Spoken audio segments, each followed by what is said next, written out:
States, and that's something that a lot of Canadians don't realize, is that Canadian uranium was used in the U.S. military program, and the last shipment was in 1966. But Canada did participate by providing uranium that was subsidized by the government of Canada. So this whole industry has a history of being propped up by the government. And that's how it began in the early days. So industry was provided subsidized subsidies for production of uranium. They were signing cost plus guaranteed price contracts. And even in 1974, Prime Minister Pierre Elliott Trudeau was involved in establishing a cartel to price fix on uranium. So there's that whole business side of the industry. There's the whole political side of the industry. And you can't look at the history of the uranium industry without taking it in context of the times. And much like today, we're being told that nuclear development is an answer to addressing climate change. But back in the early days, in the 50s and the 60s, Canadians were told that this was an altruistic undertaking to develop uranium to provide energy, that we would have energy that was too cheap to meter, and that it was, for the social good. And those are, I think that's part of the trickery when they talk about development. At the end, I think we have to understand that this is really about making money for private enterprise at the cost to the taxpayer. So the mines at Elliott Lake opened in 1955, and they produced 150 million tons of radioactive waste, which was deposited into the Serpent River watershed, which is part of the treaty territory. So of course, there was no consultation, there was no consideration for treaty territory or impact on wildlife, impact on water systems, or impact on the people of Serpent River First Nation. This was completely a unilateral undertaking by the government of Canada and its industry partners. There were 12 mines opened at Elliott Lake, and the grade was such that they would have to mine a ton of rock to produce 1 pound of uranium. That was the grade. And it created 150 million tons of radioactive waste that were deposited right directly into lakes. And in the decommissioning in the 1990s, the Canadian government decided to take on the decommissioning of the mines and conduct an environmental assessment. And in the end, what was decided was that industry would shore up the tailings with dams, and then cover them with a water cover to prevent them from oxidizing and stop them from blowing around. But this decommissioning didn't address any of the past harms or anything that had occurred since the mine opened. In fact, in 1964, Ontario discovered that the entire Serpent River watershed had been contaminated by radioactive material, which was left blowing in the wind. So when the mines were operating and the people were living in the community of Elliott Lake, the tailings were uncovered and they were just left blowing in the wind. Of course, there was a number of spills. So if there was flooding or heavy rain, the tailings would be released into the watershed. And by 1964, it was discovered it was contaminated. And the International Joint Commission on Great Lakes Water Quality flagged it as an area of concern because it is directly north of Lake Huron. So the When the mines opened, they needed a sulfuric acid plant. They used the sulfuric acid plant to leach the uranium out of the rock. And what the government decided was to approach Serpent River First Nation, and Noranda asked the band to surrender 150 acres to build a sulfuric acid plant in the community. And the reason the plant was situated there was because it was central to mines that were north, east, and west of it. And that sulfuric acid plant, which was in the heart of the village of Serpent River, had access to the water source at Lake Huron. The site, of course, was left contaminated, and it was contaminated for decades and decades. The community had to fight with the Department of Indian Affairs to try to have the site remediated. And there were a number of different attempts to do that at the cost of millions and millions and millions of dollars. And to this day, in 2024, the site is still contaminated with sulfuric acid. And there's never been redress to the community for that contamination. So it's interesting to look back and see the records where the government was trying to, say that this was an opportunity for the First Nation, an opportunity to bring people into a wage economy, to have jobs situated directly in their own community. It was a sulfuric acid plant. And so through any of the research that I've done, I have not come across information that talks about exposure to sulfuric acid external to the plant. So most of the research that is done on exposure deals with contamination of workers internally within the plant. And my mother and others in the community told me stories that they would hang their laundry out, and they would take their laundry in. At the end of the day, it would have holes in it from the emissions. And the site was so contaminated that the soil in the area would spontaneously burst into flames.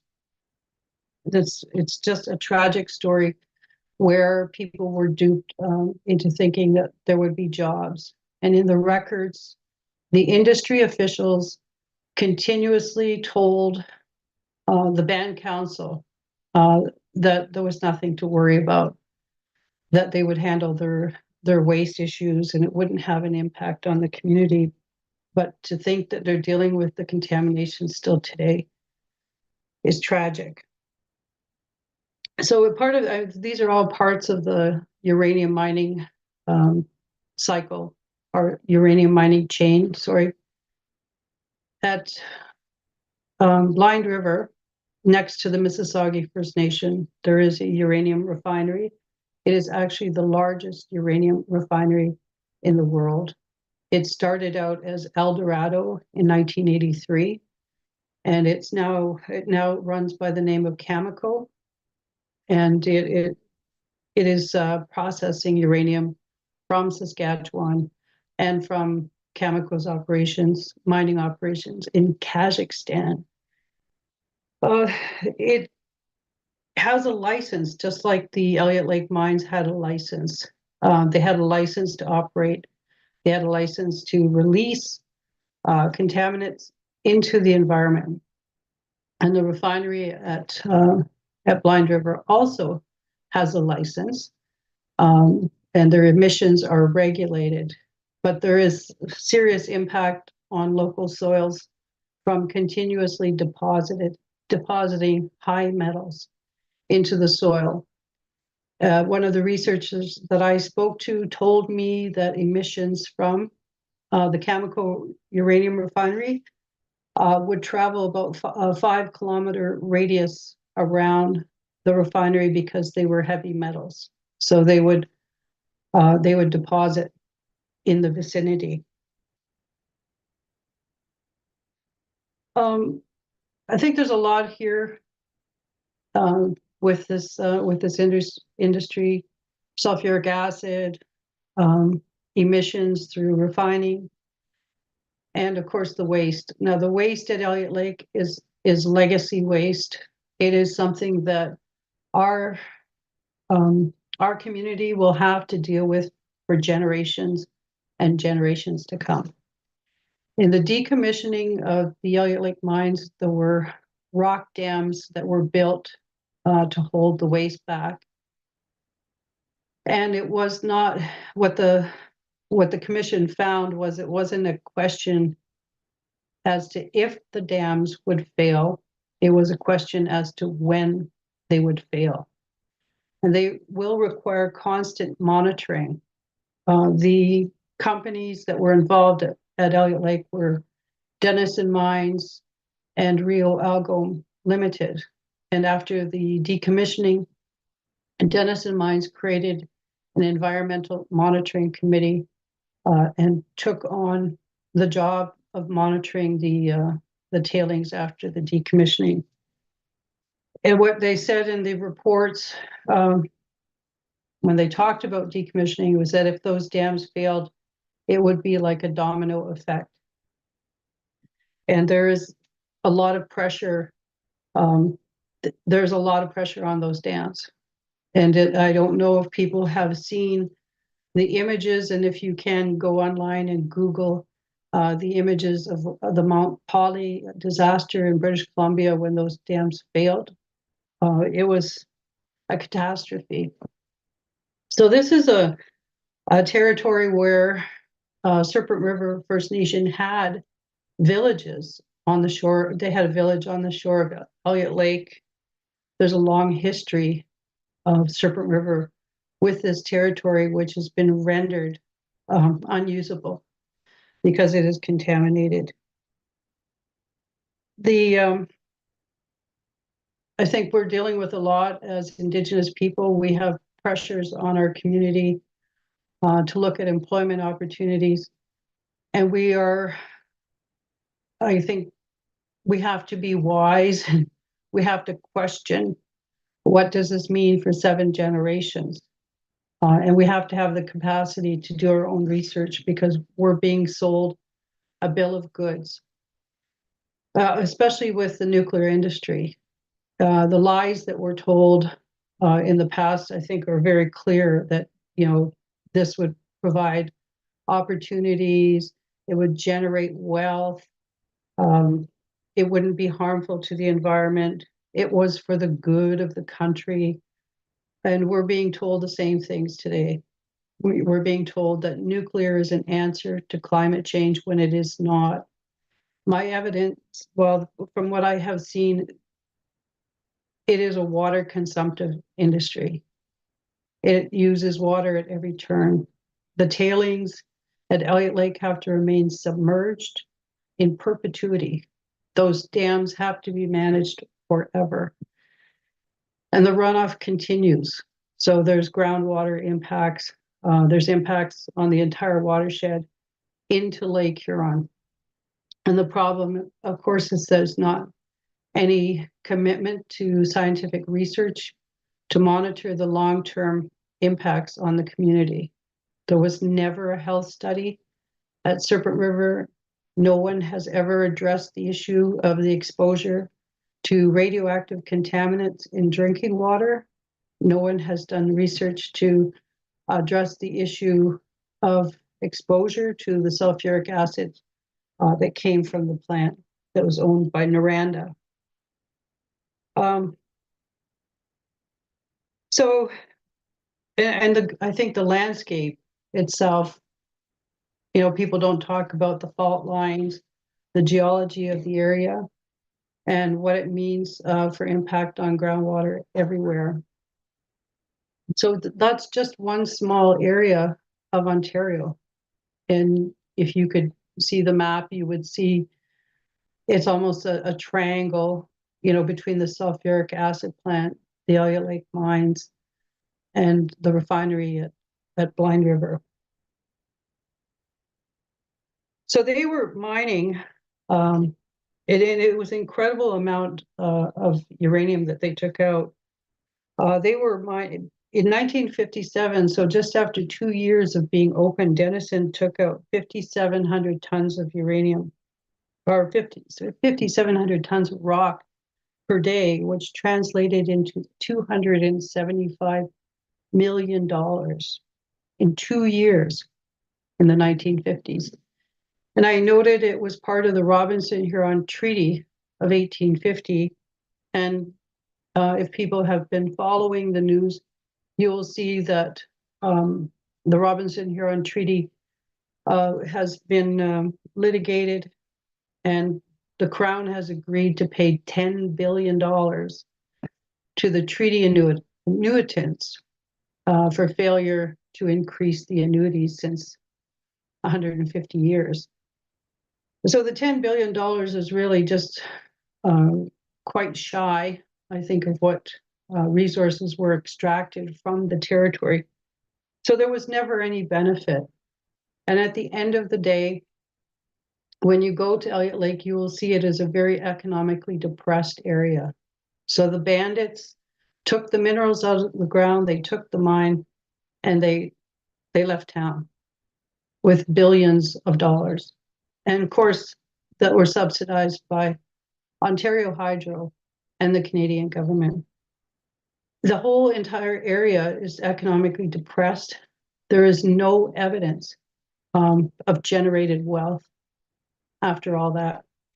I think it's an important story for people that are dealing with developers who are looking to revitalize the uranium industry.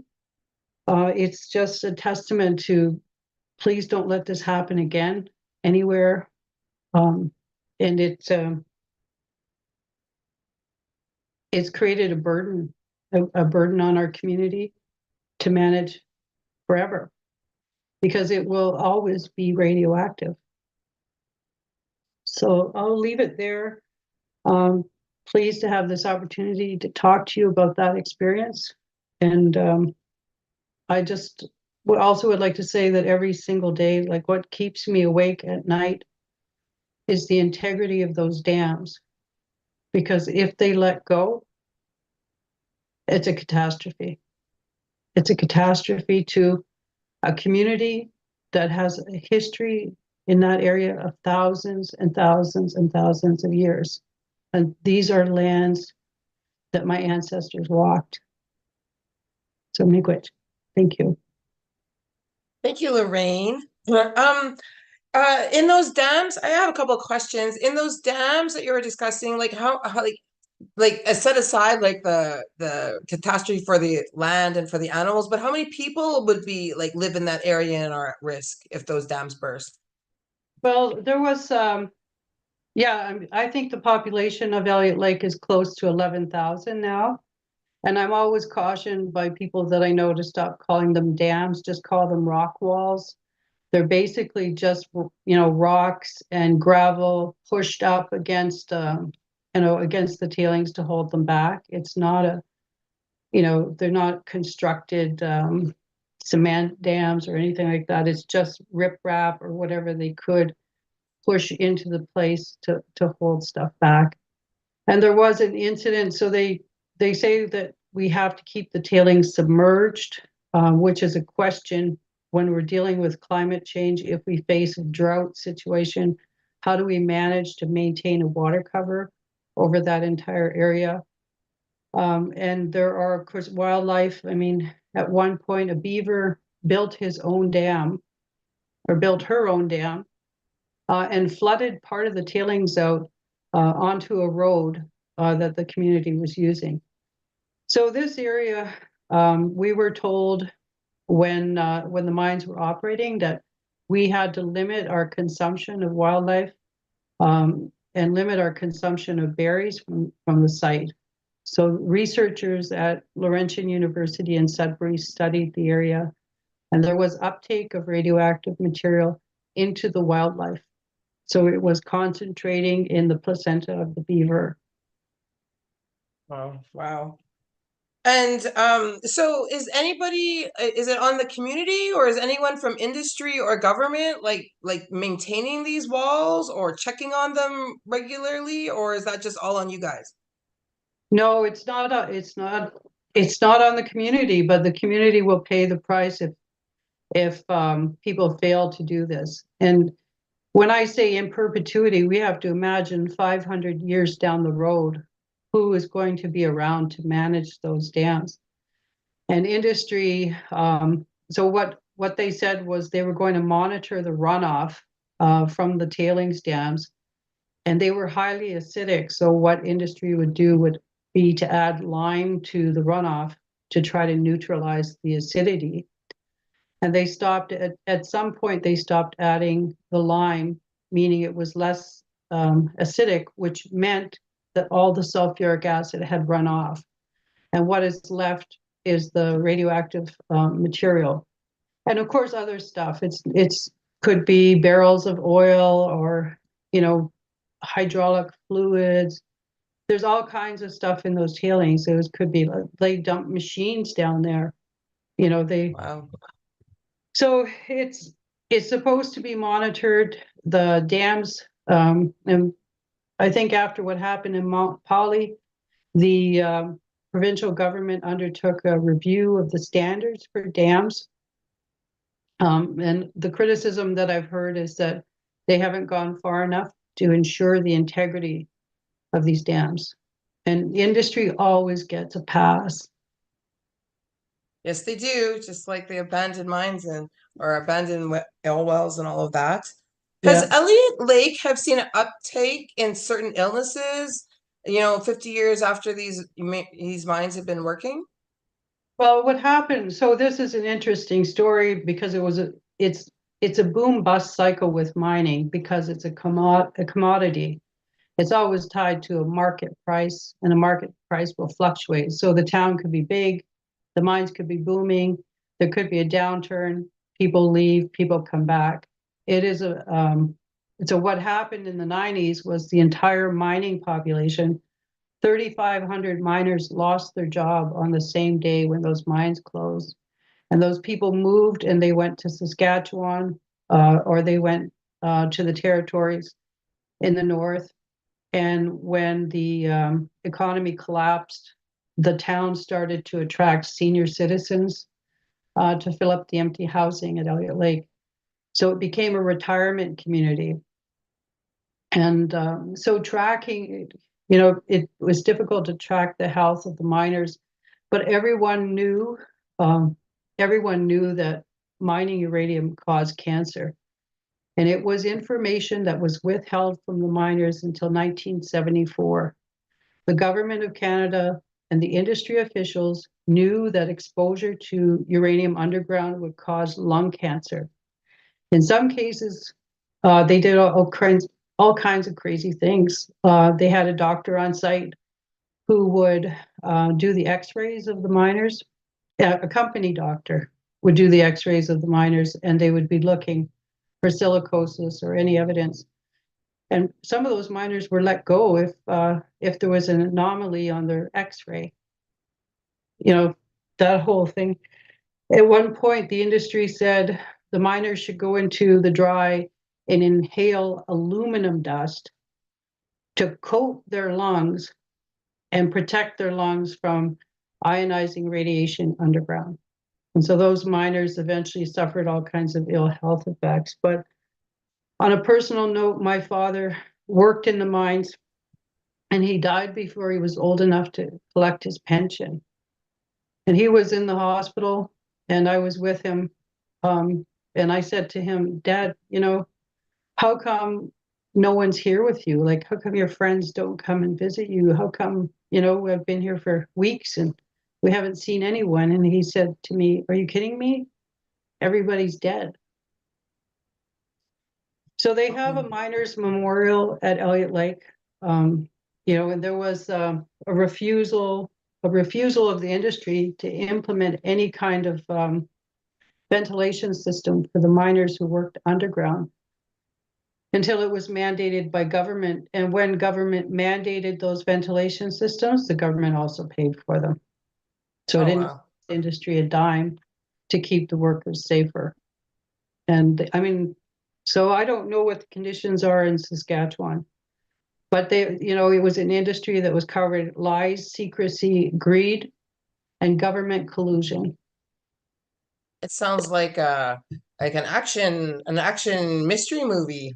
Sounds like The kind of weird, the kind of crazy stuff going, like the aluminum. Like that's where, like how is aluminum. that? I can't even Yeah, fathom that.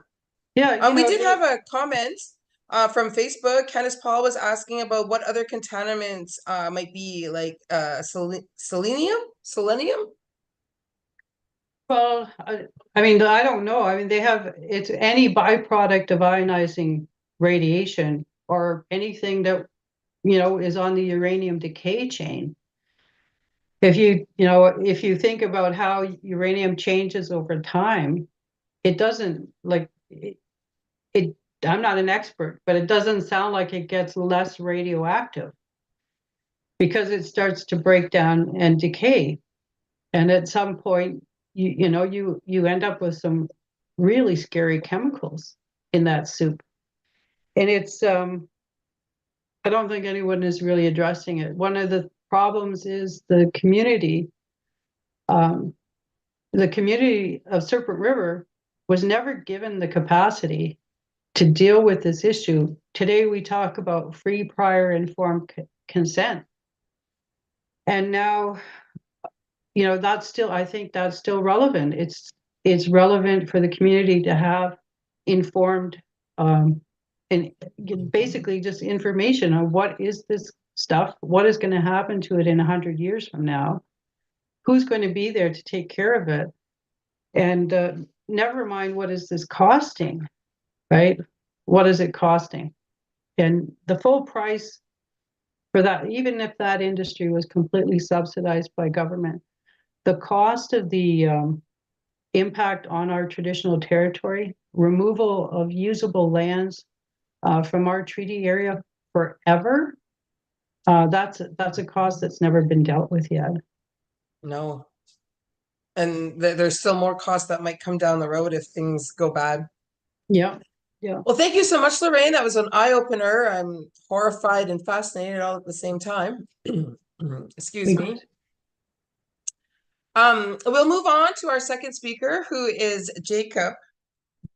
I'm just going to grab my script here. So hi, Jacob. Please welcome Jacob Osterman. He's joining us from Northwestern Ontario as well. Located 600 north of Thunder Bay in KI is the Independent First Nations Alliance. KI's Land and Environment Unit works to preserve and protect the KI homelands for environmentally destructive human activities that do not align with their ways of knowing, being, and living.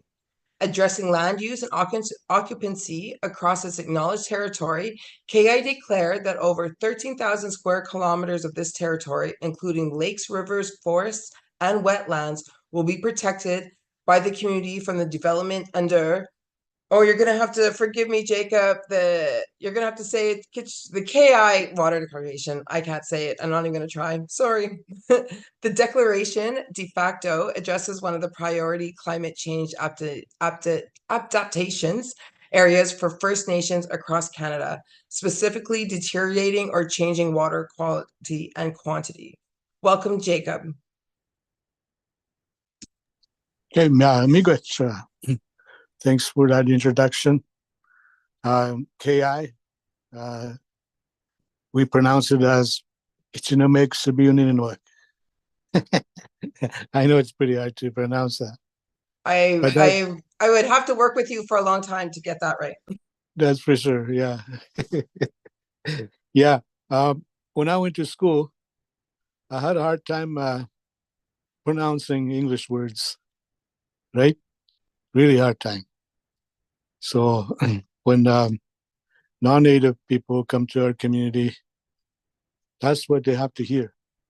And that's what they have to do. They have to speak our language because they did that same thing to us. So it's now our turn. It's their turn to speak our language.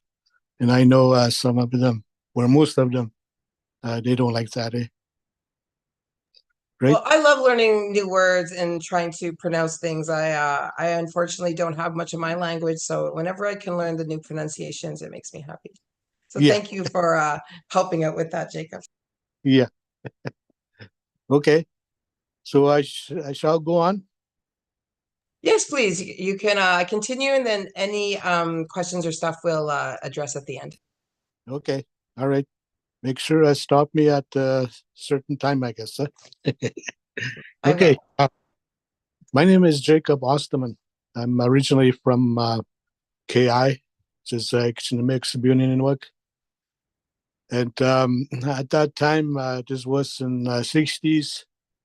Um, our people were still out and about doing trapping, hunting, gathering, and so on. It's just recently, like 1980s, that we've settled in a reserve. So it's not that far. And um, we signed a treaty, James Bay Treaty number 9 on 1929, July 5, 1929. So it's not that long ago that contact was there in terms of government treaty. We've been there for thousands of years. Just, I guess, the archaeologists came to our community one day because one of our community members found a skeleton. So archaeologists came in and took a look at it, tested, and they believe that skeleton remains were at 7,000 years old. So we've been there in north of Thunder Bay, 600 kilometers north of Thunder Bay. Humans were there 7,000 years ago. So just imagine how far that is in KI. So that's a little bit of background of what KI is all about. And after 1929, even before that, miners would show up, explorers and miners. They showed up here and there doing their surveys, government surveyors, explorers of gold, silver, platinum, and so on, all the different kinds of minerals. And one company stayed from United States. The company was called International Precious Metals. I think they did some work in the 1960s, throughout 1970s, 80s. This company, International Precious Metals, became to be Platnex Inc. Platnex is it's a company. It still exists. They do exploration activities around that area, including the the Ring of Fire area. Ring of Fire is located just south of us from KI. Yeah, so Platnex became aggressive, even though we said no, we don't want no mining here. Since 60s, 70s, 80s, and 90s, and then we have a story of them. We have a story of Platnex. Back in the 2000s, early 2000s, we issued a moratorium. KI issued a moratorium, and including nearby First Nations around KI, we issued a moratorium that we said no to mining companies that that came around there. And of course, Latinx had friendships like 60s and since 60s and 70s, and they stayed on. They had friendships with certain local leaders, friendships with provincial officials, as well as Indian Affairs officials, which is ISC now.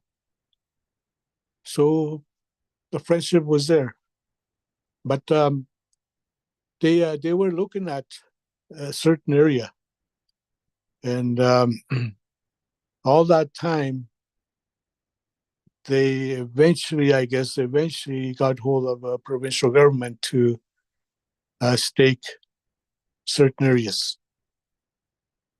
So this happened like 60s all through the 90s.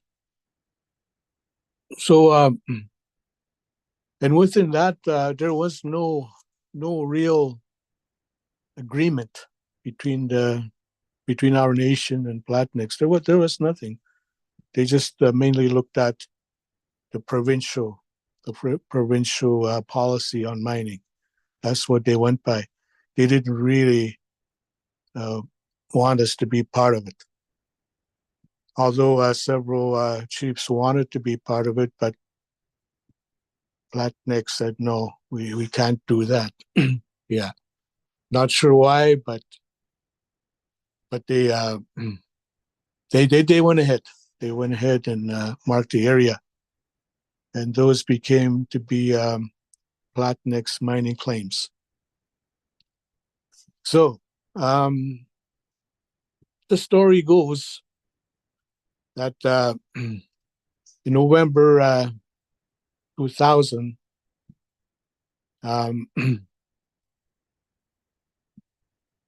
KI and other communities issued a moratorium, like I said before.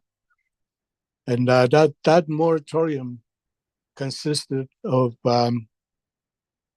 protecting KI homeland, protecting the water, animals, fish, and and even until the outstanding land claims were resolved, as well as addressing jurisdictional issues. That was part of the moratorium.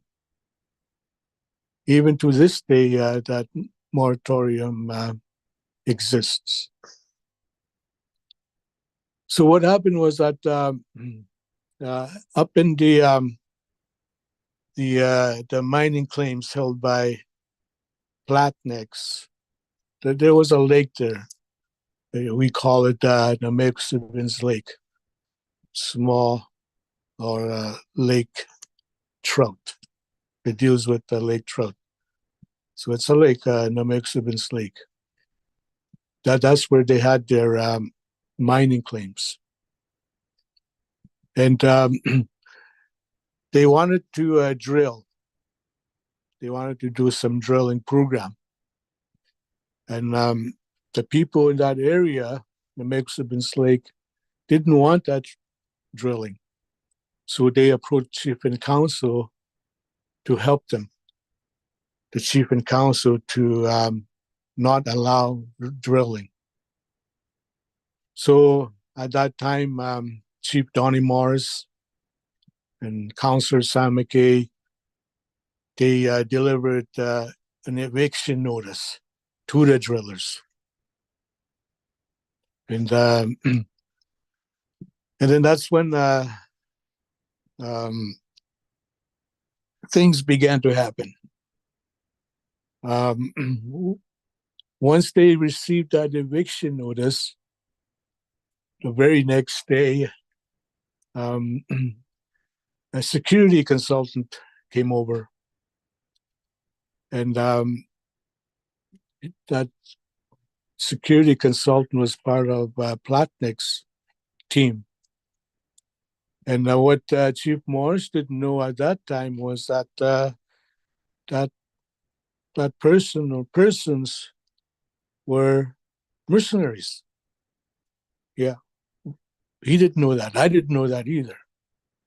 Yeah, so And that we heard this after a few years who this guy was. Yeah, he was a mercenary. So it was pretty hard to believe that, but apparently that was it. And all no matter where, even in Canada, these types of people are being used, the mercenaries. And this type of action made by Platniks to our elders, it's an insult. It's not something that we wanted to meet. You know, we don't want to meet mercenaries. So, so that happened. Jacob, what did the mercenaries, what did they want to talk about? Were they threatening, or were they trying to make a deal? What were they trying to do while they were there? Yeah, they were threatening. They wanted to come up with something from Platniks, that Platniks are just going to do the drilling, and the mercenaries were be there, more or less, do the monitoring of the drilling. They'll be around there, right? So, so that happened. But the thing is, eventually, all of them left. They left the drilling site, and then after that, that's when Platniks decided to take us to court. So it was a threat, and it was $10 billion threat. $10 billion threat. Yeah. So in short order, we went to court back and forth. At some point in time, we had that different legal defense strategies. You know, how to oppose Platniks. We had our own ways of doing things, like basing on the knowledge system, KI's knowledge system on lands, culture, spirituality. You know, there were things that we still have, you know, we'd like to use. Not only the what dominant society uses, like the courts and all that, but we had our own as well. And that was part of the legal strategy. Yeah. So anyways, in July 27, 2006, KI won what the judge described as interim injunction. That's what the judge described. We won in that injunction procedure, and Platniks lost his bid to, you know, to begin the drilling project. But Platniks came back, and then the judge at that time, that I can remember, he highlighted the clash of two different perspectives and cultures. The judge had to highlight that.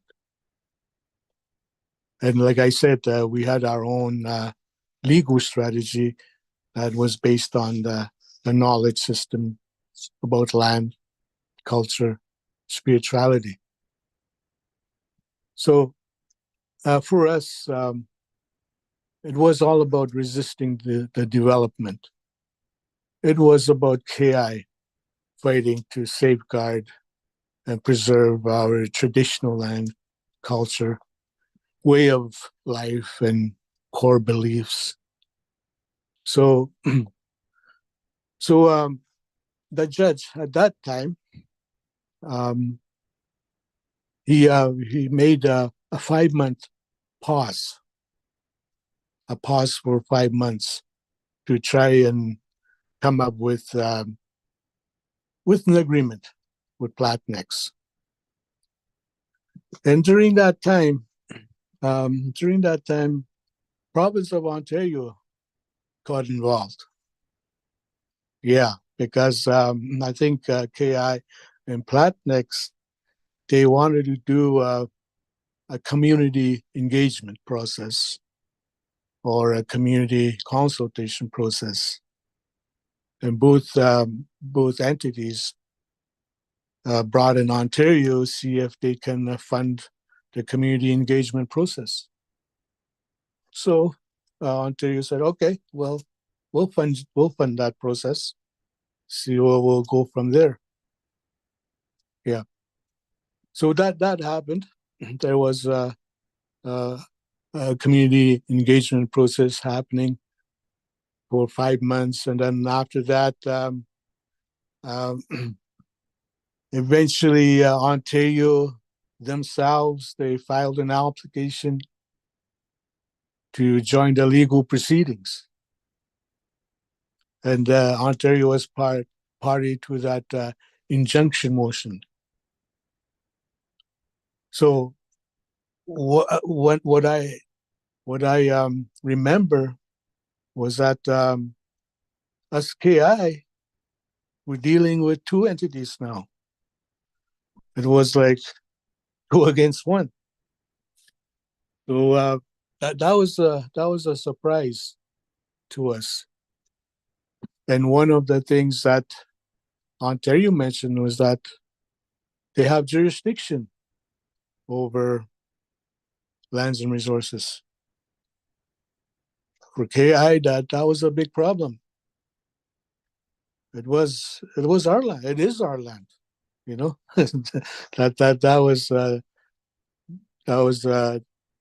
that's how we came about. Like, this is our land. This is not your land, Ontario. You know, so from this point forward, it led to 2 against 1 in court fight. So I mean, Platnex and KI dispute was already a complex case. By having Ontario became even more complex. Along with this complexity came with increasing costs for KI. Costs that we were forced into, to respond to the motions, arguments of both Platnex and Ontario. So we were just little guys fighting against big guys, eh? So bullying happened, obviously. Yeah. So up around April 2007, Justice Smith rejected the KI argument for a full interlocutory injunction and gave the parties 2 weeks to come to an agreement on a consultation protocol and a memorandum of understanding with Platnex. I guess the 3-party talks went nowhere at that time. And Platnex and Ontario together decided to agree between themselves on the terms of consultation protocol and memorandum of understanding. They decided amongst themselves, not us. We weren't part of it. And remember, around that time, Ontario had its own consultation policy. Yeah, so that's where most of it came from. And that consultation policy doesn't really deal with First Nations point of views on consultation policy, and we were fully aware of that. And one thing I remember, we brought in our elders, and we pointed out our foundation of our knowledge about our lands, resources, culture, and spirituality. And it was outright disrespectful that both parties didn't want to be part of those. Yeah, they didn't, because for them, it's about policy. For them, it's what's written in the law and their laws. Yeah. So they didn't even want to be part of those discussions. What our elders have wanted to contribute in that memorandum of understanding. So there was a lack of understanding from them in regards to our way of life overall. So I guess in August, I'm just trying to remember some dates, the dates that happened. August 29, 2007. KI advised Ontario that they were pulling out of the consultation talks because of the reasons I mentioned. The elders wanted to be part of it, that we wanted to use our knowledge systems, our culture, our spirituality. So we pulled out of consultation talks with them. So on September 24, 2007, Platnick's CEO, his name is James Trussler, and his archaeological consultants ignored KI's letters and notices, saying that they were not welcome, and they instead flew into the community. At that time, they were met at the gravel airstrip for more than 100 KI community members who told them to go home or face trespassing charges if they set foot on the reserve. The impasse continued for 7 hours and was finally resolved when 2 Ontario provincial police officers flew into KI and requested Platniks to leave. So OPP came in and they just simply talked to Platniks to leave. So they left. They left. You see, on our at that time, anyways, OPP were behind us at that time. Yeah, so it's something that you never heard of. Like right now, when there's disputes happening, RCMP show up, OPP show up. They take away protesters or anything like that. So, but in our case, the officers flew in and they requested Platniks to leave. And So, did they come back after they were requested to leave, or did they stay away? yeah, eventually they came back again. What happened was that we had people that were at the Platniks mining claims area. People are always there. Like there's families from KI that live there. That's their traditional area. That's their hunting area or trapping areas, right? So they were there. And somebody told us that Platniks are going to be in that area by using an airplane. They will be flying from Pico Lake and they'll be landing in their mining areas, mining site. But people were there. And then Chief Morris heard that, and right away he left. We left. I was with Chief Morris that time to go to that Platnik site. So we waited a bit. After we arrived there, we waited a bit. And then all of a sudden, the plane showed up. Yeah, it was them. It was James Trussler and his group, Yeah. So So Chief Morris, he used a small canoe with a small motor.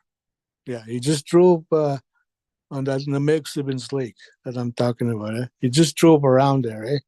He drove around there, and there was a fish net that went across.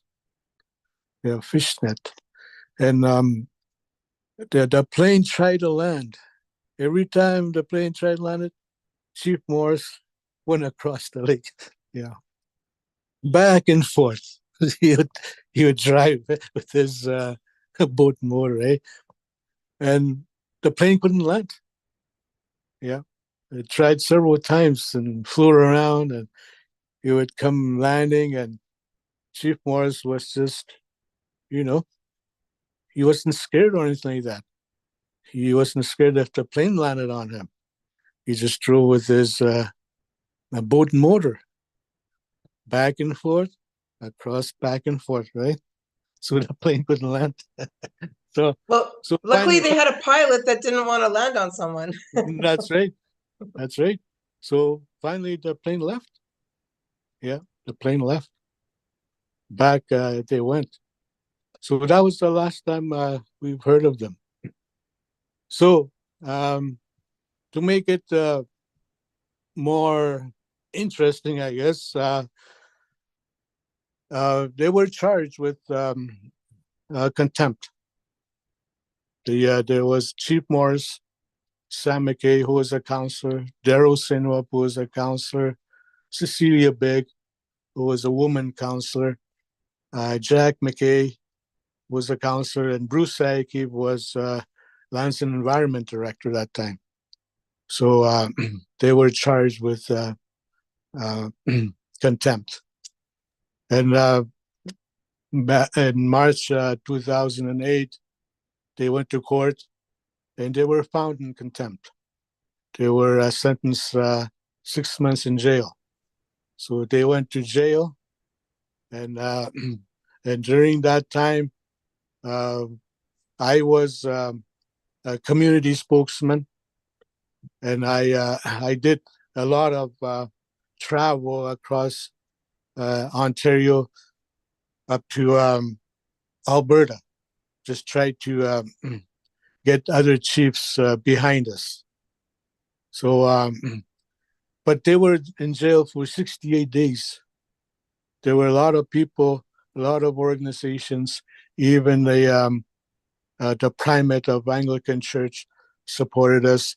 There was a big support from Africa, from Japan, that I'm aware of, from European countries. You know, they heard that our leaders were jailed in Canada. In Canada. And they were jailed for not letting the plane land, and is that why they were jailed? That's right. Yeah. Yeah. They never allowed drilling to happen. Yeah. But anyways, they were in jail for 68 days, and they went back to court, and eventually they were released. Like this was a 6-month sentence, but they were only there for 68 days after the pressure, even the political pressure. Yeah.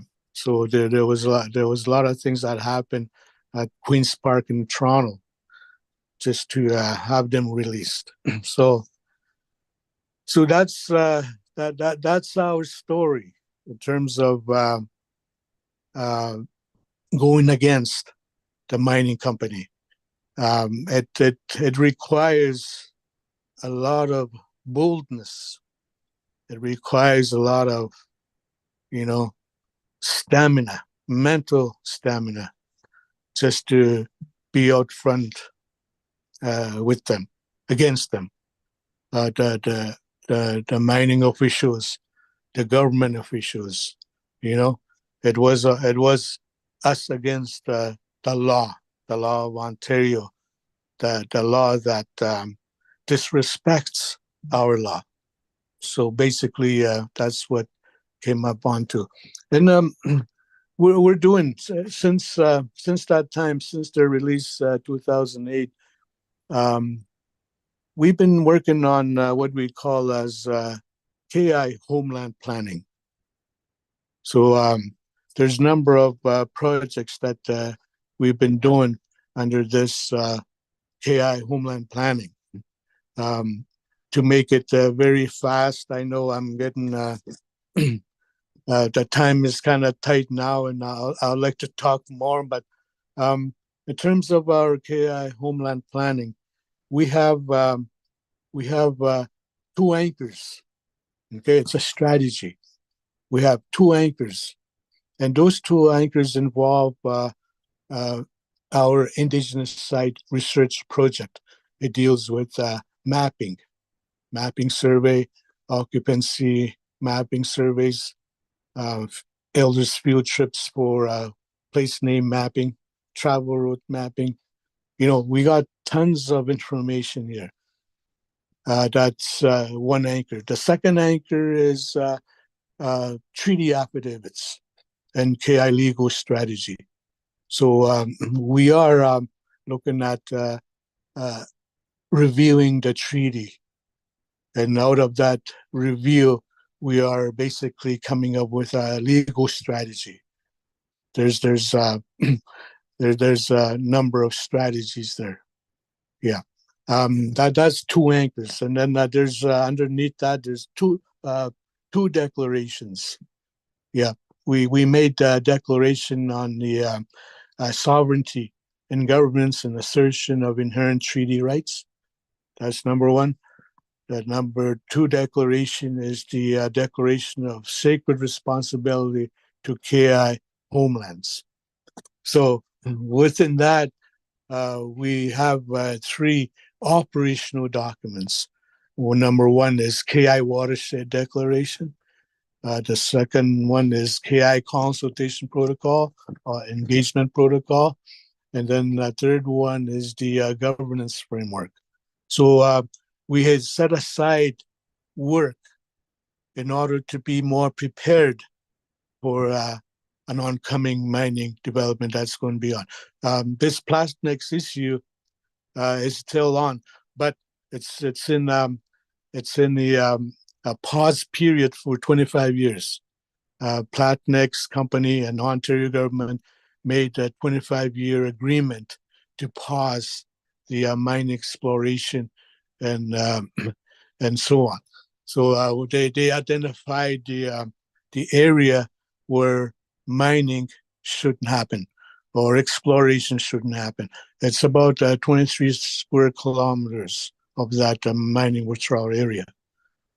So I guess that's good enough, and I'll stop there. Thank you, Jacob. Just before we move on, when does that 25-year pause end? 2035, I believe. Oh, It so not that started, far away now.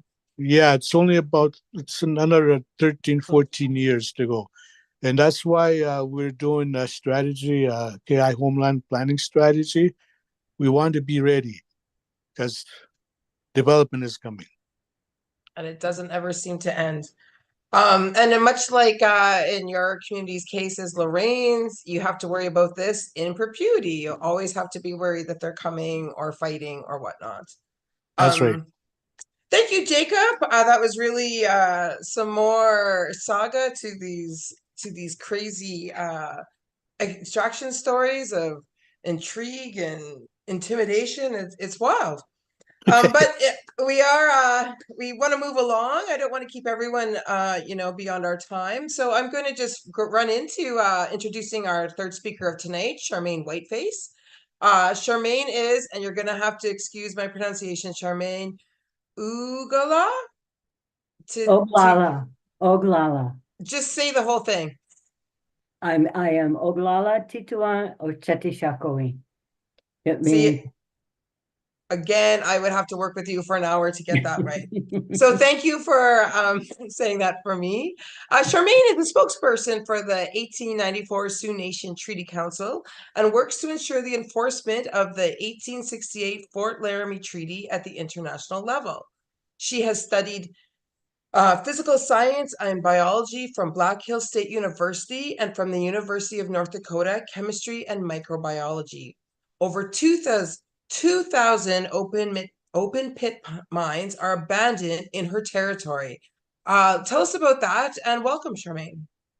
Thank you. I want to thank you so much. I am the south of you, in the United States, south of Canada. Yes, you're one of our southern cousins. Yes, yes, yes. There are over 2,000 abandoned uranium mines. There's more other kind of mines here too, but just of the uranium, there's more than 2,000 abandoned uranium mines. I don't know if Tori can pull up that map, but this is the map. It's of the United States, and then that's pulled out to the Northern Great Plains region because that's where I am from. That's where I live. There it is. There it is. The Great Sioux Reservation is in our treaty. That whole area you see, the Great Sioux Reservation is all of western South Dakota.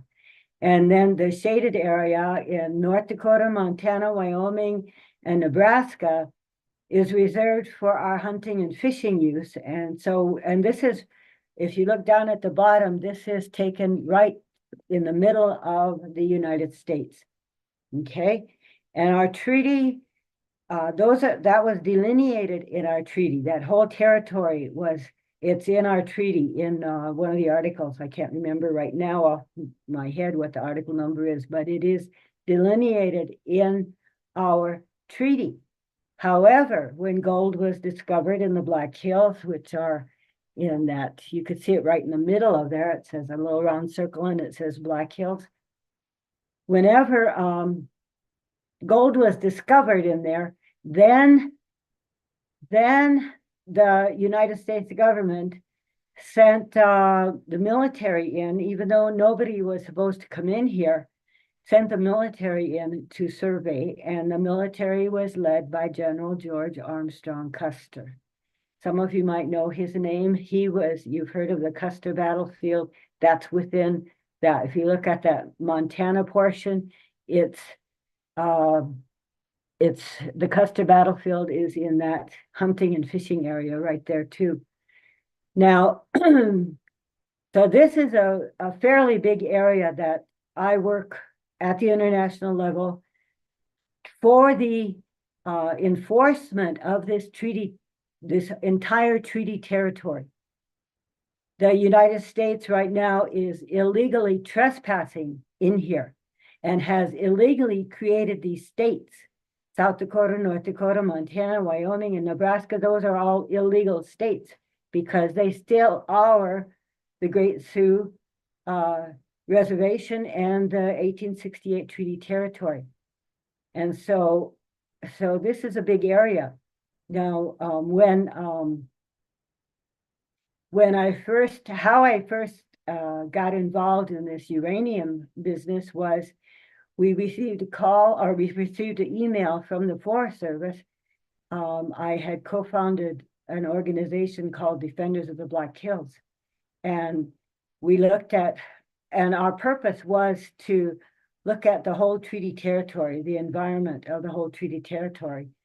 It was an environmental organization, and we looked at the whole environment of the treaty territory, and we found that it was very polluted with a lot of other things besides the uranium. And it was because of, we were asked by the Forest Service, they sent us an email and asked us to come up to what was called the North Cave Hills because they wanted to consult with natives, and they knew that our organization could contact a lot of other native people that live here from the Great Sioux Nation, that we would, because they needed to create a catchment pond. And a catchment pond would be one that catches all the runoff from abandoned uranium mines, and it's radioactive runoff. So that's why they don't want it to go anyplace. And this radioactive runoff, this is in the 2000s. Now they started building these mines, drilling, these were open pit surface mines, uranium mines. Open pit surface uranium mines in our sacred places. Some of them were in our sacred places, and especially this one called the North Cave Hills. It's in the northwest corner of so we went there first to look at these sacred places, and I was also given a draft environmental impact study.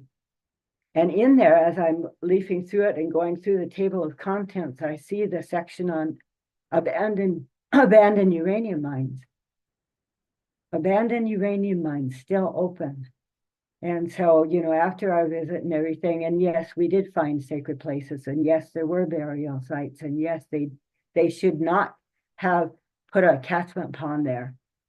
I haven't been up there in a number of years. I hope they never put that catchment pond there. At the time, they said they wouldn't, but I have been told that they have done a lot of so-called remediation of one mine. What we found out eventually was that there were 103 abandoned uranium mines up in that one place. And the rain that would come down was getting into the rivers. And these rivers were running into the Standing Rock Reservation and into the Cheyenne River Reservation, the Grand River and the Morrow River. Well, like Beverly said, I'm a scientist. And so I wanted to find out if that far away into these reservations, the reservations were initially created as prisoner of war camps. We still have the numbers for those prisoner of war camps. I come from Pine Ridge Reservation. That's POW Camp 344. So see, calling us reservations is just a nice way to masquerade that we originally are prisoner of war camps, because in the United States, we initially were under the Department of War, not under the Department of Interior like we are now with the prairie dogs and the deer and all the plants and animals. Anyway, when I went home and I read that there were these abandoned uranium mines, and I saw that they were polluting the rivers, then I looked around and found a laboratory here in Rapid City, South Dakota, where I live. And I went to them and I said, okay, what do I need to test for radioactive particles in a river? And so they gave me the samples, the sample containers and neutralizers to keep it so that it would not change while I had it in my vehicle. And so I went up to Cheyenne River Reservation and I went over to the Grand River and I took water samples. I brought them back to the laboratories and I asked for all radioactive particles, all radioactive materials in these rivers. And they did. And they gave me the information. And now, just like both Lorraine and Jacob said, it's getting the information. So now we had the information that these rivers, not only were they carrying radioactive runoff and uranium from these abandoned mines, but the people were also drinking water. And in the summertime, the people and the kids were all swimming in the water. One of the places I tested along the river, along the Morrow River, the rancher there said that his horses won't drink that river water. So he has to water them out of a water tank, and he didn't know why they wouldn't. So when I tested it and I found out, I told him, I came back and told him, I said, your river is contaminated with radioactive particles, and at least your horses know enough not to drink it. So tell everybody, don't drink the water, don't eat the fish, don't let your animals drink the water. The horses won't. I don't know about cows. They probably do, because up on the Grand River there are ranches. I know that they would be drinking that water.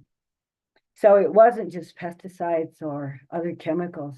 It was actual pure radioactive particles, a lot of different radioactive particles, and these rivers empty into the Missouri River. So now they were polluting the bigger Missouri River, which empties into the Mississippi River. And the Mississippi River goes on down, empties into the Gulf of Mexico. There are so many stories we could tell, but I wanted to remember decolonizing. How do we deal with this? We, whenever we did everything, whenever a company wanted to mine, there were two companies. I'm going to tell you two stories. There was a company that wanted to mine to do in situ leach mining, which is not surface mining. You know, surface mining is where they knock down the whole hill or they just dig into the earth and then they leave it wide open. The in situ leach mining is where they in place, they drill down in there, and then over here they drill another well, and then they pour a lixiviant, it's called. It's something that will dissolve the uranium. And then over here in this other one, then they have a pump, and that uranium is dissolved because the water goes in there too. Then they pull it up. And there is a big in situ leach mine right now in Crawford, Nebraska. If you go online, you could see it, how it is and how it's laid out and everything.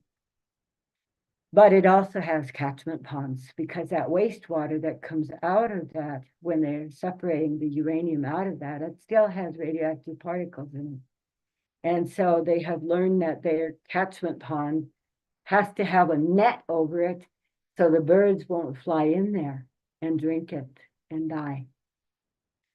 This mining of uranium, mining of radioactive particles, rare earth minerals, this is all so dangerous, so dangerous. So in situ leach, they wanted to do an in situ leach mine on the southwest side of the Sacred Black Hills. They already had done a lot of surface mining there. One of the mines there that's abandoned and left open in the southwestern Black Hills is, if you could put it all together, all the pieces together, it looks like a jigsaw puzzle. If you put it all together, it would be 1 square mile. 1 square mile. And I went out there with my Geiger counter, and the rates are really high. But I went out there whenever the Board of Minerals from the state was going out there to just look at it, to see if they could authorize more mining in that area. And so I purposely took my Geiger counter, and I purposely went there. And as they were standing on the rim of it saying, "Oh, this is so pretty," and what are those cattle drinking over there? From the catchment pond. And then I looked around and I just put my Geiger counter on and I turned the sound on, and it went crazy. And they all got scared. And I said, "No, you can't have any mining here.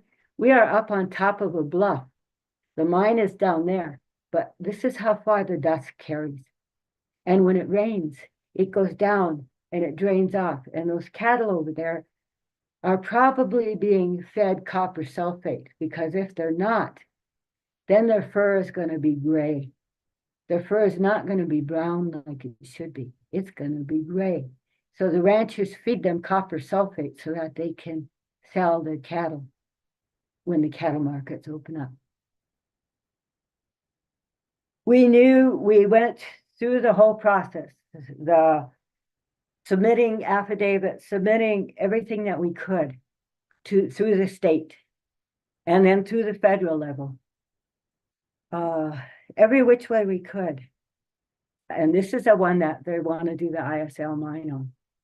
We did everything we could, because that's our Sacred Black Hills. It's a sacred area that we found. We showed them pictures of grave sites we found. We showed them pictures of prayer sites we found. This is a State Board of Minerals and Environment. And environment, it says.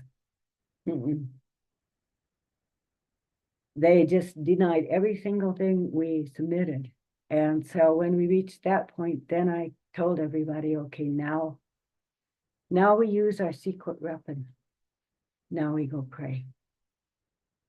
So we went up into the Black Hills to a spot that overlooked that southwest place where they want to do this in situ leach mining. And we had a prayer gathering. We called people. We sent out flyers and let everybody know we're going to do a prayer gathering at this time and at this date on this place. And so we go there, and we had a holy man with us, and only 3 of us showed up. Me, the holy man, and my cousin. And when we showed up and he started praying, I closed my eyes and I could hear the clinking of a bridle, a horse bridle, the clinking of a bridle, and the slapping against the neck of the horse. But I kept my eyes closed until that holy man finished. He sang the song, and then he prayed for the protection of Mother Earth in this area. And after we got all finished, then we eat. We bring food. We give food to the spirits. We give food to the Black Hills. We give food to all those that will come and help protect this place. And then we go home. And on our drive home, we asked that holy man, I said, did you hear those bridles? And he said, yes. And my cousin asked him, did you hear those horses snorting? And he said, yes, because when we opened our eyes, there was nobody there, just us and the trees and the grass. And he said, when we were praying, they came. All of our ancestors came on horseback to hear our prayer, to hear what we were asking about, to hear that we wanted help, we needed help to protect the sacred Black Hills, to protect this sacred place from the mining, from the ISL mining, the drilling into our Mother Earth, hurting her. So they heard what you said, and they're going to help. And then we left, and we trusted them. And that was more than 20 years ago, and they still have not gotten any kind of permission to go in there to drill. They have been fighting it for a long time, and we kept our flyers going, and we kept notifying people of everything that was happening, and others joined. And finally then there was the South Dakota Board of Minerals and Environment called a meeting, because now they wanted to go ahead with this and give permission to this company to go ahead with their ISL mining on the southwest corner of the Sacred Black Hills. And there were more than 300 people came, not just natives, a lot of other people too. A sidebar, they're all trespassing in our treaty territory. We know that. Anyway, 300 people came. And so I asked the board that I work with for Defenders of the Black Hills, I said, okay, do we want me to keep on doing this, or do we want to go to something else? Because there's so many other issues. And they said, there's 300 people, 299 other people wanting to comment on this. Let them do it, and we'll go on to something else. I said, okay. And so we got the information on how many abandoned open pit uranium mines there were. And that's when we found out there were more than 2,000 just in our treaty territory that you saw on this map, just in this area right here. More than 2,000 abandoned open pit surface dug uranium mines from many different companies. What do you do when there's that many? And then we heard about a chance to for rare earth metals.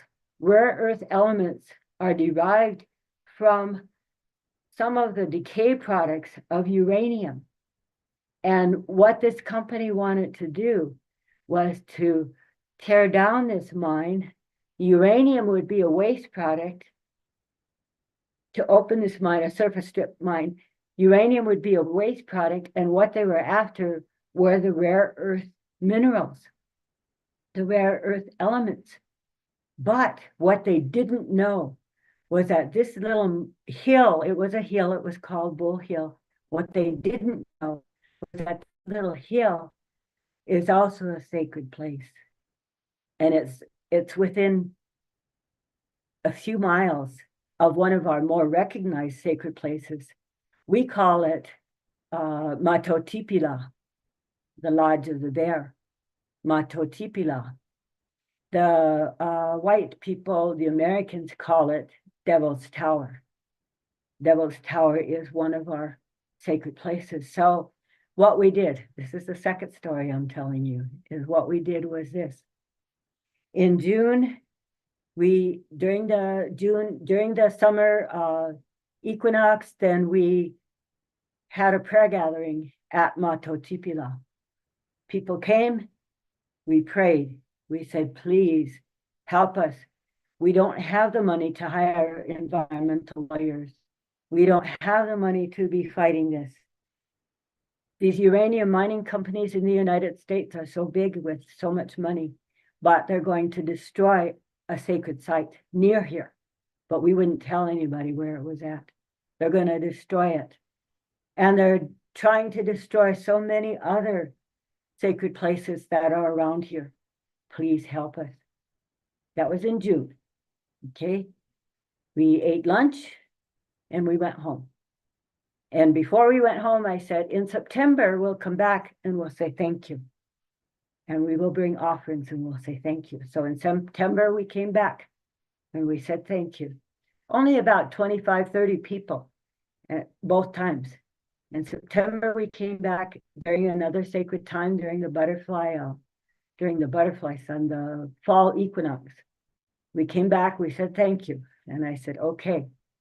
In December, during the winter solstice, I get a phone call from the Nuclear Regulatory Commission.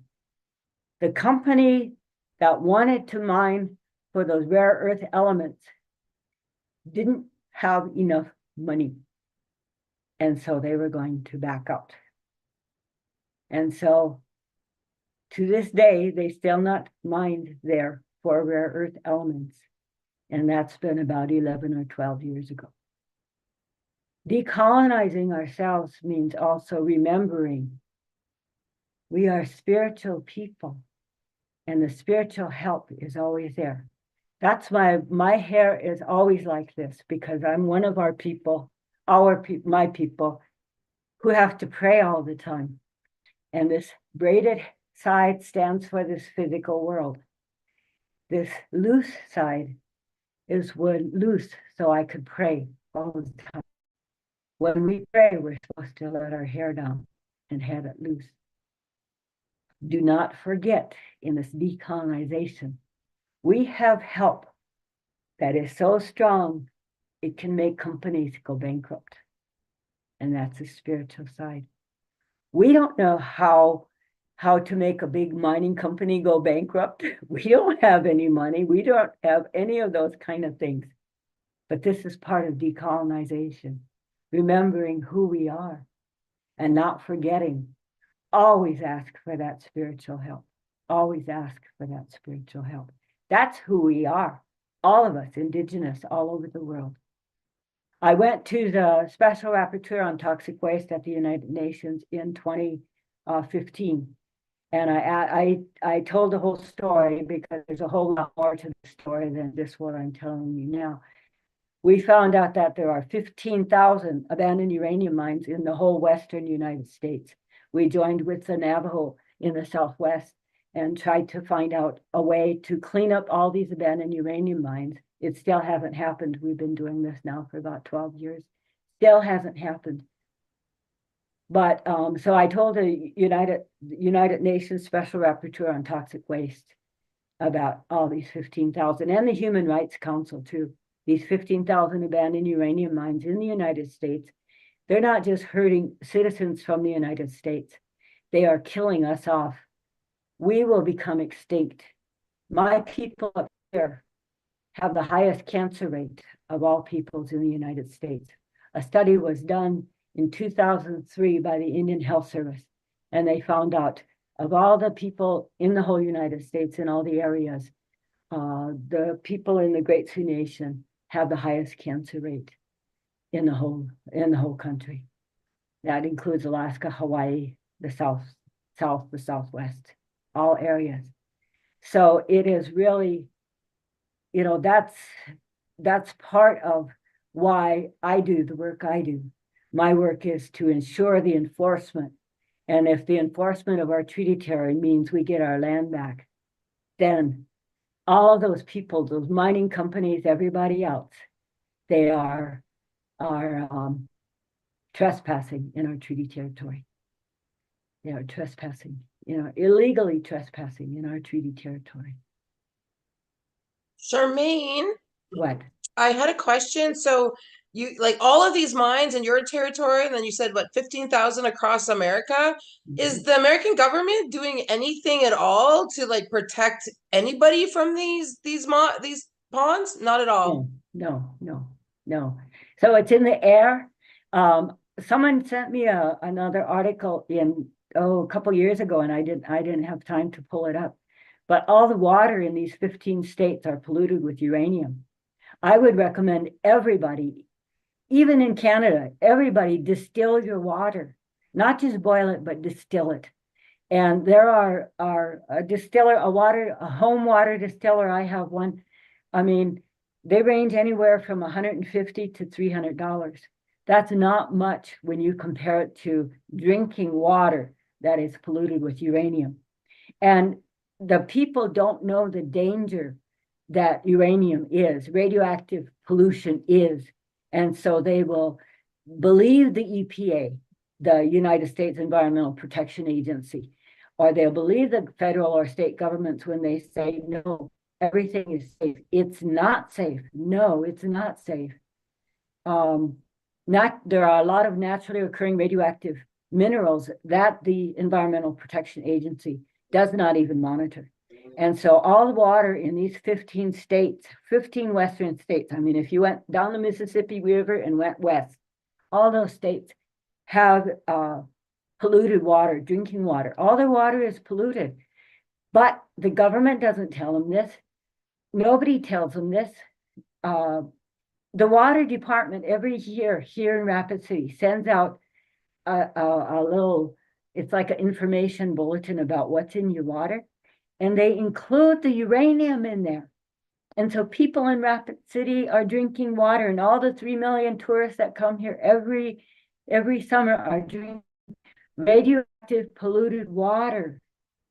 And they don't know it because the EPA and the state, the federal government and the states do not want anybody to know this because of the dollars, the tourist dollars, and how much money would it cost to clean up these 15,000 uranium mines. And for the 2,000 in our treaty territory, this means the extermination of my people. It means, it's not just cancer that radioactivity causes, it's also heart disease, diabetes, a lot of other stillbirths,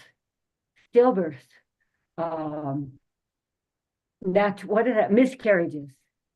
These are all natural. We can't find any studies on birth up here in the Northern Great Plains region. They have them down in the Southwest where the Navajos were. Everybody knew about the Navajos. They are way down here, way down here. This is the Navajo territory down here. But us up here, nobody knew about all these abandoned uranium mines that were up here and what was going on up here. And this started in the, they started in the 60s, in the early 1960s is when they started the mining up here, both in Wyoming and in South Dakota. Have you guys been seeing any, Lorraine mentioned genetic mutations can be caused by exposure. Have you guys seen any mutations with your plants and animals? And are you guys still harvesting anything from your territory? Some of our people do, including me. We just, wash them off as best we can, but that really doesn't help because radiation just goes through everything, The frogs, we did, one of our original founders of Defenders of the Black Hills, he did a study on the frogs. And he found out that the little ordinary frog was having like 2 heads and 6 legs. And so the frogs are disappearing because of the genetic mutations. Yes. And we're seeing more and more of our children autism runs really high, which never was before. We never had it before. We never had cancer before all this happened. So True that. And how is like if your autistic rates are going up and other illnesses, how is your community like dealing with that uptake in medical needs? the Indian Health Service is what provides health care for our people, but our health per person, per capita, the health amount of money per capita is less than the amount of money that they give for federal prisoners. And so it's amazing that one study was done on the cancer rates. That's why we can't find anything, because, they have to do the studies, and I know IHS probably does the studies, but they're, as far as, it's just another way for the United States to exterminate us, is to give us really, really bad health care. So our communities have a hard time, and most of our people, they don't know, they don't understand, even though I've been hollering about this for years. Distill your water. We even bought water distillers and took them to this one community because both their groundwater and their river water is contaminated. So does distilling water remove the radioactive particles? We did have a comment from one of our viewers. Yes, it does. You only get pure water. Mm-hmm. And then you get, like, I don't know anything about distilling. So is there a filter that you have to replace, or? Yes, there is a filter you have to replace. But also it will also start coating the inside of your distiller. You know how minerals coat something whenever you keep boiling water in it? It will. I've always wanted to take my guided counter and put it over that, but I'm afraid to because I know that's where the uranium is settling, is in there.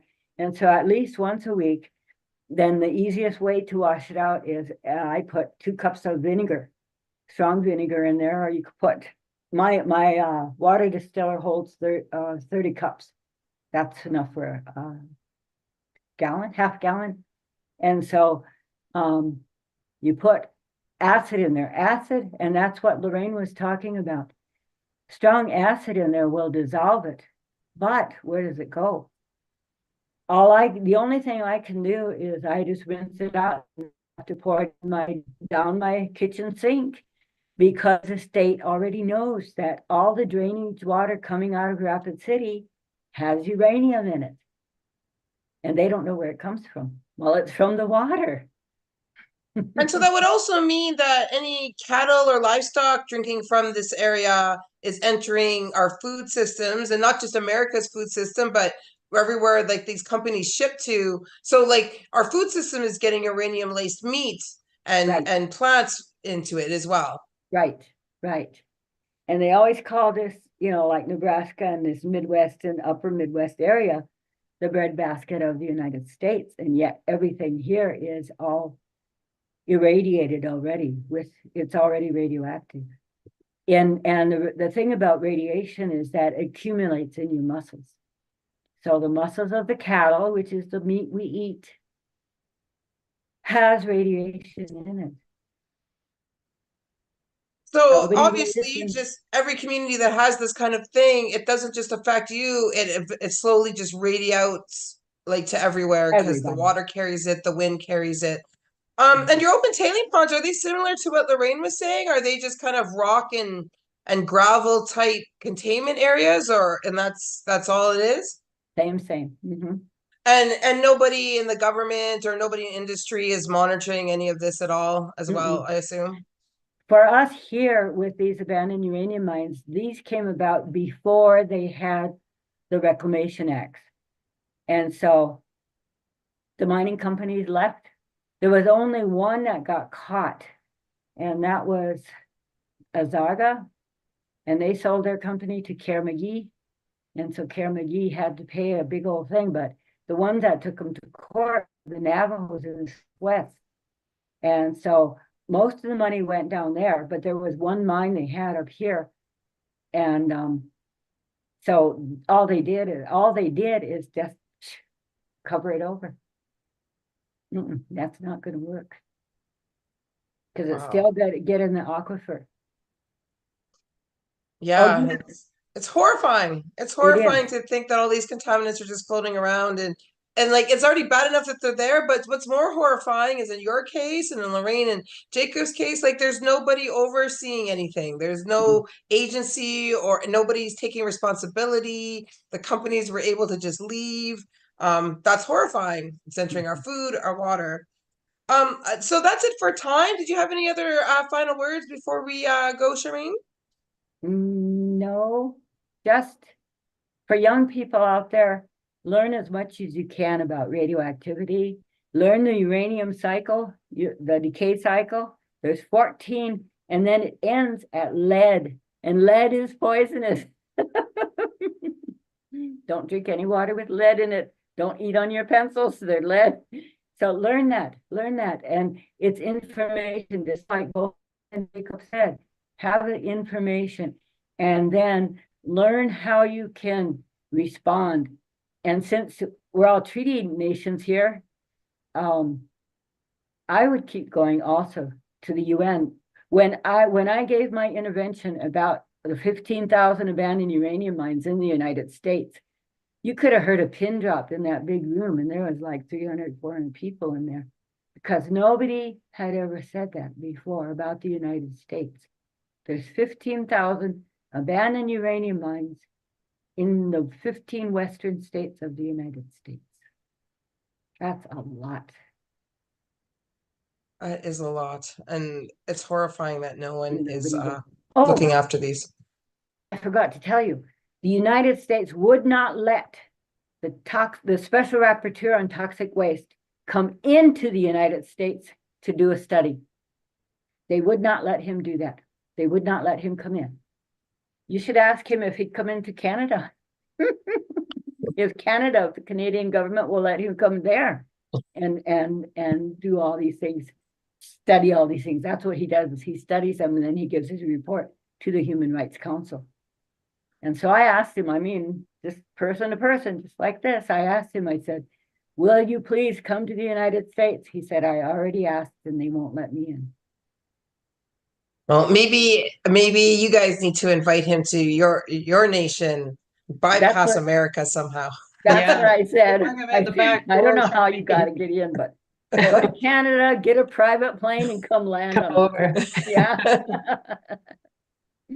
Well, yeah, I just want to say thank you, Charmaine and Jacob, and because we're talking about decolonization, I wanted to add, I think the work that Jacob's doing and Charmaine's doing is really critical. Like what we are in is an information age, right? With science, and people are saying we have to take science-based approaches to development. That's just the way it is. Hopefully, I mean, people have learned their lesson, but I don't think so. We're on the brink of an existential crisis. We've got a climate crisis. We are extracting resources. People are in drought situation. I mean, we're in a very critical state. And to push back as Indigenous nations with our value systems is really important. To say you can't take anything without putting something back. You can't take without giving thanks, without having respect. But we also have to map our territories. We have to map out our entire ecosystems, our watershed. We have to say, this is what is of value to us. These plants, these trees, these frogs, these fish, everything that we have to count it, take inventory, map it. And when these mining companies show up at our doorstep, we have something to stand on. We say, look, we did the research. There's critical habitat. There's species at risk. These are water systems that are providing filtration. Whatever it is, we need to be able to count it, put it on a piece of paper, and show it to them. And say that whatever resource you are extracting is not going to ever have the same value as what Mother Earth provides, which is life. And it's supposed to be eternal life for generations and generations to come. So that's our responsibility. And, and I think that Jacob's lessons, are important, right? How to counter the push for development. And it is always for the greater good of society. It's never for the good of Indigenous people, right? Rare earth minerals, uranium, nuclear weapons, nuclear energy, all this stuff is not for us. They are not doing this for us, right? We are marginalized. We have poor healthcare systems. We're living in poverty. Our treaties are being ignored. And I want to say thanks to Charmaine too for reminding us that we're not alone. That we have the help of our ancestors, and when we call on them and we call on Mother Earth to stand with us, that happens. Miigwech. Miigwech to Charmaine, Lorraine, Jacob for sharing with us. This was an amazing evening. I learned so much. I'm so grateful that you came here and spoke with us, and you spoke with Keepers of the Waters and our viewers tonight. Thank you for Tori for making everything run smoothly. We had everything except for me bumbling over my words. Everything was running all right. If you want to watch this webinar again, rewatch later, or share with friends or colleagues, it will be available on our Facebook page and also our YouTube channel. So you can check back there. It'll be available shortly. And thank you again to everyone for joining us tonight and staying with us to listen to our speakers, and to our speakers for taking the time to be here. Have a good evening.